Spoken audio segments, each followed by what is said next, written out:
In the last video I talked about how the WHO was in China's pocket and helped China spread misinformation and lies about the new coronavirus, instead of doing an independent investigation and try to find the origins of the virus, including patient zero at the time of the outbreak.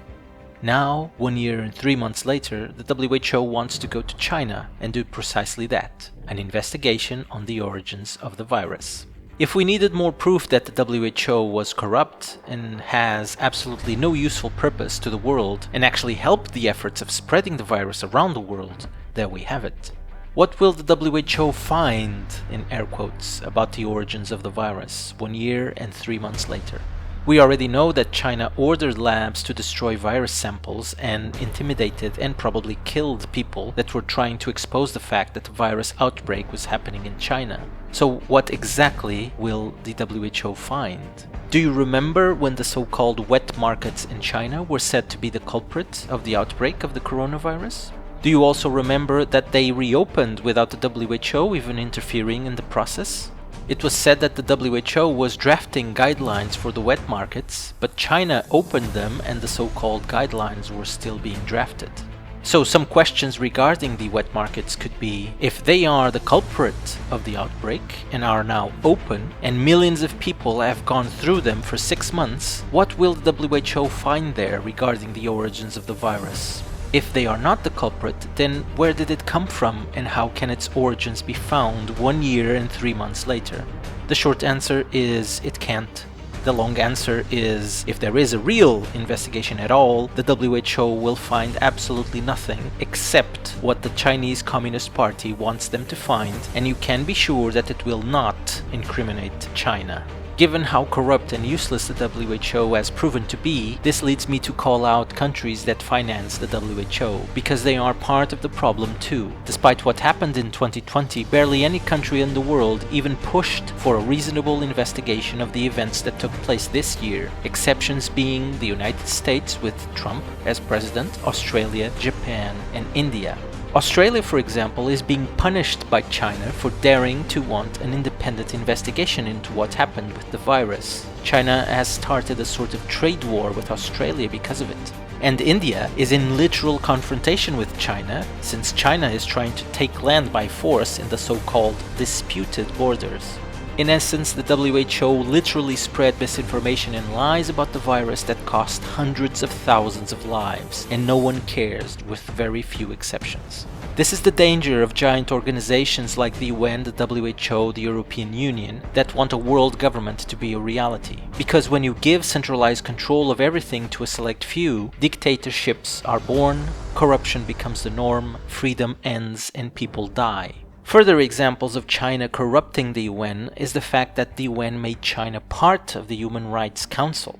That's right, China, one of the countries in the world with the most horrible records in terms of human rights, with literal concentration camps like those with Uyghur Muslims in them, slave labor, racism, and even human organ harvesting, is overseeing the human rights in other countries, thanks to the extremely corrupt UN.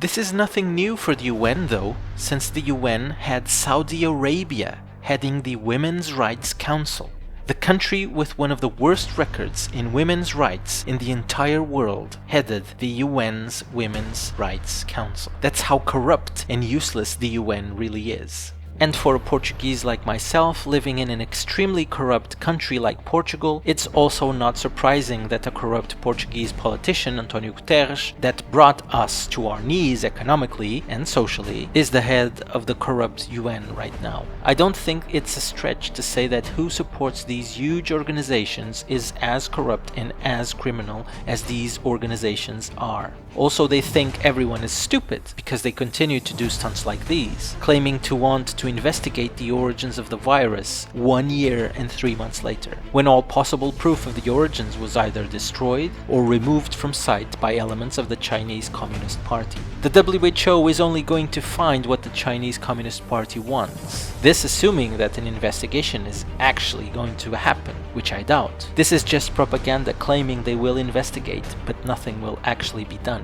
What's been happening for decades now, plus what happened this year, makes China, and specifically the Chinese Communist Party, the biggest threat to world democracies right now. A recent leak shows that over 1 million people connected with the Chinese Communist Party is infiltrating organizations in countries all over the world. They are spying and sending information back to the Chinese Communist Party that will use it to their benefit, including blackmail to compromise world leaders.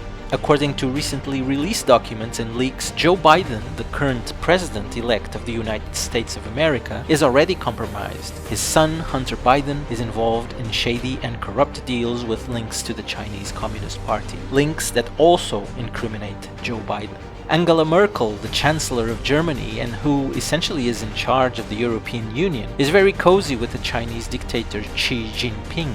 We are witnessing companies in our countries being partially or entirely bought by the Chinese, and our so-called leaders do nothing to stop it because they are being paid by the Chinese to do nothing. Portugal knows that very well, with many of our companies being snatched by the Chinese and of course the huge golden visa scandal.